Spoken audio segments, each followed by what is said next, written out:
ওরা পকেটে হাঁচা মাচা করছিস কেন রে? এইটাই তো, যদি পয়সা করি পাই বড়ে বাল আমার পকেটে বাল পয়সা পাবি।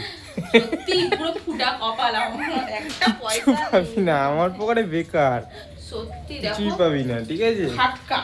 এই এত পুরো ঢুকিয়ে দিয়েছিস, এগুলো ঢুকবে না রে, ওয়াশিং মেশিন খারাপ হয়ে যাবে। তুমি সরো। এত চাপাচাপি করলে ঢুকবে না, ও কাচবেটা কি করে? হ্যাঁ বললাম তোমার এই এখনো এগুলো পড়ে রয়েছে এইখানে। বললাম দিও না আজকে, কি দিও না আজকে? এগুলো রেখে দাও। না না, ওই কটা ঢুকিয়ে দে। আরে হবে না, হবে না, ওই কটা ঢুকিয়ে দে, 4টে-5টার জন্য কি ফেলে রেখে কি লাভ? ঢুকিয়ে হবে দে, না বলছিলাম। ওগুলো ঢুকিয়ে দে, মানে পুরো ভর্তি সব ঘুরবেও সব না। ঢুকিয়ে দে, ঘুরো যা হবে। ঘুরবেও না তো এটা। হ্যাঁ, কি বাবা, আর হচ্ছেই না, এতগুলো যখন রাখলে আর 4-5টা কেন বাদ যাবে?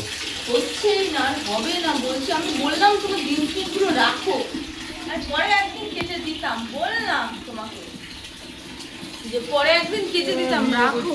চুলকাচ্ছিস, এত হবে এগুলো জামাগুলো ব্যাং বিরক্ত করো। কাজে মাসে পেয়েছো নাকি আমাকে সকাল সকাল বালের ভিডিও করো।